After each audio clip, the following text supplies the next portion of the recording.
কালীঘাট তৃণমূলের প্রতিনিধি দলের সদস্যরা যারা বারুইপুরের উদ্দেশ্যে রওনা দিয়েছেন, দু এক জায়গায় তাদেরকে আটকানো হয়েছে। কথাবার্তার পর আবারও কিন্তু তারা রওনা হয়েছে। কিন্তু বারুইপুরের এই মুহূর্তে কি পরিস্থিতি? পার্থপ্রতিম ঘোষ আমাদের প্রতিনিধি রয়েছেন আমাদের সঙ্গে। পার্থ, 3টে থানা এলাকায় যেখানে 163 ধারা জারি রয়েছে বিএনএস অনুযায়ী, কড়া নজরদারি সকাল থেকে আমরা দেখছিলাম। এখন কি পরিস্থিতি? তৃণমূলের কালীঘাটপন্থী প্রতিনিধিরা তারা আসছেন। একেবারে, এবং আমরা বারুইপুর থানাতে রয়েছে এবং সেখানে দেখতে পাচ্ছ যে বিশাল সংখ্যায় ফোর্সের যে ডেপ্লয়মেন্ট সেটা থানাতেও কিন্তু করা হচ্ছে। দেখতে পাচ্ছ লেডি পুলিশ ফোর্স তারা রয়েছেন এবং এখানে যে বিষয়টা দেখতে পাচ্ছি আমরা, সেটা কেন্দ্রীয় বাহিনীও কিন্তু বিশাল সংখ্যায় বারুইপুরে সেখানে মোতায়েন করা রয়েছে। বারুইপুরে যে জায়গায় ঘটনাস্থল, সেই ঘটনাস্থলেও বিশাল সংখ্যায় পুলিশ মোতায়েন রয়েছে, কেন্দ্রীয় বাহিনী সেখানে মোতায়েন অবস্থায় রয়েছে। এবং ইতিমধ্যেই যে বিষয় দেখতে পাচ্ছি সেখানে হচ্ছে কিউআরটি গাড়ি বিভিন্ন জায়গায় যাচ্ছে। যে দুজনকে গ্রেপ্তার করা হয়েছে এই যৌন নির্যাতন এবং খুনের ঘটনায়, তাদের দুজনকে ইতিমধ্যে কিছুক্ষণ আগে আদালতে পেশ করেছে পুলিশ এবং নিজেদের হেফাজতের চেয়ে আবেদন জানাচ্ছেন তদন্তকারী আধিকারিকরা। এবং এটা হচ্ছে বারুইপুরের সার্বিক ছবি। এবং বারুইপুরে যে বারুইপুর থানা, নরেন্দ্রপুর থানা, সোনারপুর থানা, এই সমস্ত থানাগুলি এলাকাতে 144 ধারা, যেটা পূর্বাতন ধারা, যেটা বর্তমানে হচ্ছে বিএনএসএস 163 নম্বর ধারা, সেই ধারা জারি করা হয়েছে যাতে কোনো রকমভাবে 5-এর অধিক কোনো জমায়েত না হয়, কোনো রকমভাবে কেউ কোনো আগ্নেয়াস্ত্র বা লাঠি বা কোনো রকম স্পিকারের ব্যবহার না করে।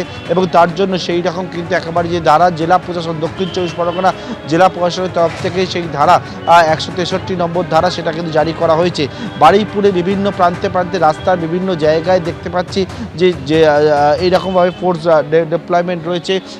কেন্দ্রীয় বাহিনী থেকে শুরু করে এখানে পুলিশের ফোর্স ডেপ্লয়মেন্ট রয়েছে। গতকালকে বারুইপুরের যে ঘটনা, সেই ঘটনার পর আমরা দেখেছি অগ্নিগর্ভ হয়ে ওঠে বারুইপুর। এবং যেভাবে নৃশংসভাবে এই ছোট্ট শিশুকে হত্যা করা হয়েছে, যৌন নির্যাতনের অভিযোগ রয়েছে।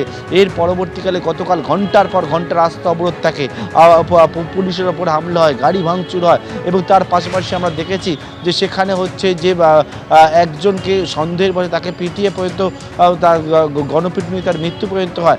এর পরবর্তীকালে গতকালকে যে পরিস্থিতি, সেই পরিস্থিতি সামাল দেওয়ার জন্য আজকে অন্যান্য জেলা, অর্থাৎ বিভিন্ন জেলা যারা আগে বারুইপুরে কাজ করেছে এমন একাধিক সিনিয়র অফিসিয়ালসকে নিয়ে আসা হয়েছে বারুইপুরে। যারা হচ্ছে এই এলাকা সম্পর্কে ওয়াকিবহাল, তারা জানে এই এলাকা সম্পর্কে, তাদেরকে নিয়ে আসা হয়েছে।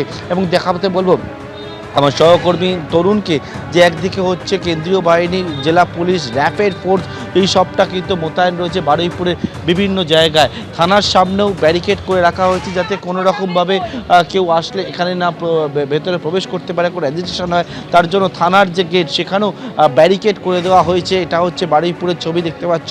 এবং গতকালকের থেকে যে পরিস্থিতি হয়ে রয়েছে গোটা বারুইপুরের বিভিন্ন জায়গায়, সেই জায়গায় যাতে পরিস্থিতি কোনো রকমভাবে অবনতি না হয়, তার জন্য কিন্তু পুলিশ প্রশাসনের তরফ থেকে এই চেষ্টা করা হচ্ছে। পুলিশের তরফ থেকে বারবার করে যে বিষয়টা আশ্বাস দেওয়ার চেষ্টা করা হচ্ছে, যেটা হচ্ছে যারা হচ্ছে বিক্ষোভকারীদেরকে, যাদেরকে গ্রেপ্তার করে তাদের দৃষ্টান্তমূলক শাস্তির ব্যবস্থা করা হবে।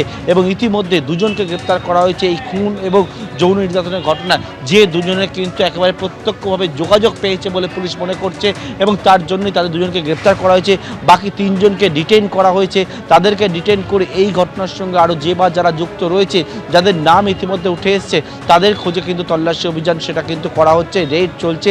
একদিকে যেমন জেলা পুলিশ, অন্যদিকে এসটিএফ তারা এসে পৌঁছছে বারুইপুরে, তারাও কিন্তু এই ধরপাকড় বা রেডে সেটা কিন্তু তারা করছেন। এবং বারুইপুরের যে রাস্তা, সেই রাস্তার বিভিন্ন জায়গায় যাতে কোনো রকম জমায়েত না হয়, তার জন্য কিন্তু পুলিশের প্রশাসনের তরফ থেকে একবারে চেষ্টা করা হচ্ছে। গতকালকে যে ঘটনা ঘটে, যে গত পরশু দিন যেমন অভিযোগ যে বিকেল 4:30 নাগাদ ছোট্ট এই নাবালিকা, সে হচ্ছে বাড়ি থেকে বেরোয় বন্ধুর বাড়িতে যাচ্ছিল, তার জন্মদিন ছিল বলে। এবং তার পরবর্তীকালে রাস্তায় তার উপর অত্যাচার করা হয় বলে অভিযোগ এবং তাকে খুন করা হয় বলে অভিযোগ। খুনের পরে গতকালকের থেকে দেহ একেবারে যখন উদ্ধার হয়, তারপরে কিন্তু অগ্নিগর্ভ হয়ে ওঠে বারুইপুর।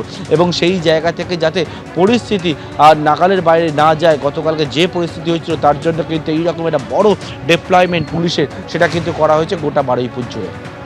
একেবারে পার্থ, তুমি আমাদের সঙ্গে থাকো। আর আপনারা জানেন যে নারী নির্যাতনে কিন্তু এই সরকারের একেবারে জিরো টলারেন্স, ইতিমধ্যেই ব্যবস্থা নেওয়া হয়েছে। 6 জন সদস্যের এসআইটি গঠন করা হয়েছে। পরিবার যে 4 জনের বিরুদ্ধে অভিযোগ করেছিল তাদের মধ্যে 2 জন ইতিমধ্যেই গ্রেফতার, 3 জনকে আটক করা হয়েছে। মুখ্যমন্ত্রীর বক্তব্য কিছুক্ষণ আগেই আপনারা শুনলেন। অন্যদিকে কালীঘাটপন্থী তৃণমূলের প্রতিনিধিরা তারা রওনা দিয়ে দিয়েছেন। কিছুক্ষণের মধ্যে তারা বারুইপুরে পৌঁছে যাবেন। বিমান বন্দ্যোপাধ্যায়, বারুইপুর পশ্চিমের তৃণমূল বিধায়ক, তিনি কি জানিয়েছেন দেখুন।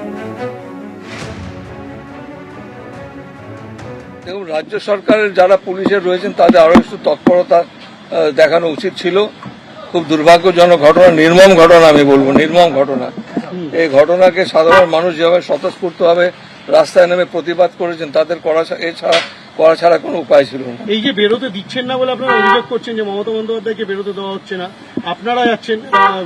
আমি জানি না আমরা কতদূর যেতে পারবো। নৃশংস ঘটনা এমনটাই বলছেন কালীঘাটপন্থী তৃণমূল বিধায়ক বিমান বন্দ্যোপাধ্যায়। তারা 3 জন রওনা দিয়ে দিয়েছেন। এখন কোথায় ঠিক রয়েছেন জানবো। আবির দত্ত আমাদের প্রতিনিধি আমাদের সঙ্গে সরাসরি রয়েছেন। আবির, কোথায় রয়েছেন এখন এরা? দেখো, যেটা আমরা জানতে পারছি বারুইপুরের ঠিক মুখেই রয়েছেন তারা। এম বাইপাস থেকে তারা কিন্তু আমরা দেখেছি যে সোনারপুরের যে রাস্তা, যে বাইপাস রয়েছে সেই বাইপাস হয়ে তারা বর্তমানে কিন্তু আমরা দেখতে পাচ্ছি যে ঠিক বারুইপুর ঢোকার আগে এই যে খাল রয়েছে তার পাশের এই যে রাস্তা, সেই রাস্তা ধরেই কিন্তু তারা এগোচ্ছেন।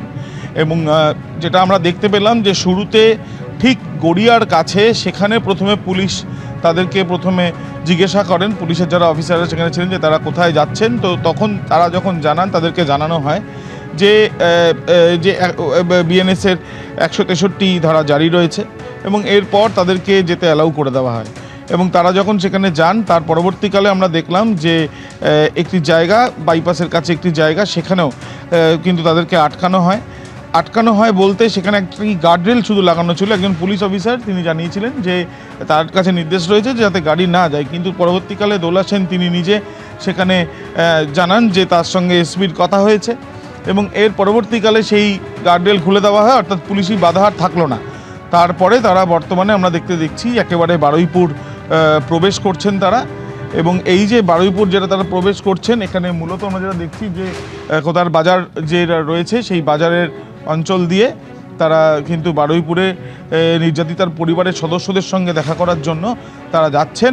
এবং তারা যেটা জানাচ্ছেন যে তাদের পরিবারের সদস্যদের সঙ্গে সাক্ষাৎ করাই তাদের উদ্দেশ্য এবং সেটাই তারা করবেন। এবং আমরা দেখছি কল্যাণপুর রোড, সেই কল্যাণপুর রোড হয়ে তারা কিন্তু এগিয়ে চলেছেন। এই বাজার যেটা রয়েছে কল্যাণপুরে, সেই বাজার হয়ে বারুইপুরে প্রবেশ করেছেন কালীঘাট তৃণমূলের সদস্যরা।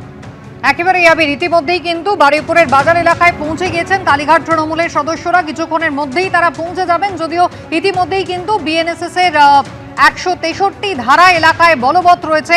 গতকালই মমতা বন্দ্যোপাধ্যায় জানিয়েছিলেন যে তিনি যেতে চান, তিনি কথা বলেছেন এই পরিবারের সঙ্গে, যদিও তাকে কিন্তু একেবারে হাউস অ্যারেস্ট করে রাখা হয়েছে আর মমতা বন্দ্যোপাধ্যায়কে অবরুদ্ধ করা হয়েছে, তাই তিনি আজকে যেতে পারলেন না এই প্রতিনিধি দলের সঙ্গে, এমনটাই জানিয়েছেন প্রতিনিধি দলের সদস্য বিমান বন্দ্যোপাধ্যায়।